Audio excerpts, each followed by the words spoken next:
Alors, on parle de continuum, c'est-à-dire de l'aspect continu de la domination masculine. Alors, pour l'illustrer, c'est très simple. Je viens de m'asseoir pour répondre à vos questions. Et qu'est-ce que je vois par la fenêtre juste derrière? Une rambarde en métal. Et comme beaucoup de rambardes en France, les montants sont en forme de pénis. C'est clairement le pénis avec les deux testicules. Alors bon, c'est assez drôle, c'est un clin d'œil. C'est la manière dont le pouvoir, qui dans notre société comme dans toutes les sociétés se décline essentiellement au masculin, comment ce pouvoir s'affiche et s'affirme et se réaffirme partout. Sur les rambardes, dans les symboles, dans les affiches qu'on voit dans le métro qui montrent les femmes dans les positions de ménagères ou bien disponibles sexuellement. Évidemment, la question de toutes les formes de violence, sexuelles ou non. Et ici, chez Jump, vous parlez de ça, de la question de l'emploi, du salaire, de la promotion des femmes dans les entreprises, du plafond de verre, etc. Donc tout ça se tient.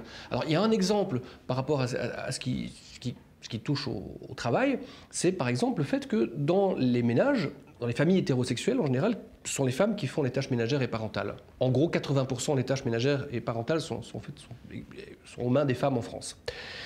Ça veut dire que le jour où un des deux parents doit s'absenter du boulot parce qu'il y a un enfant qui est malade, c'est plutôt la femme qui va le faire, parce que ça lui est dévolu. Donc, dans une entreprise, on va avoir tendance à considérer que les femmes sont celles qui auront tendance, si elles ont des enfants ou si bientôt elles en auront, pour les trentenaires, à s'absenter de temps en temps quand un enfant est malade, ce qui peut arriver de manière fréquente, en hiver par exemple. Donc on va dire, on va leur donner une position moindre dans l'entreprise, moins de responsabilités, parce qu'on ne pourra pas compter sur elles, et donc des salaires moindres.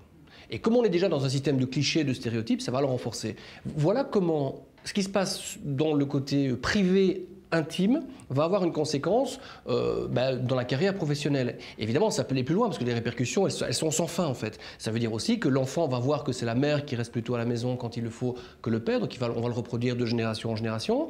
Et s'il y a un moment des problèmes de violence au sein du couple, si la femme est en demande, en dépendance économique par rapport à son conjoint qui a un salaire supérieur, si jamais il y a un problème de violence, évidemment, l'homme, le conjoint, aura toute la possibilité pour exercer sa domination puisque c'est lui qui aura le pouvoir économique.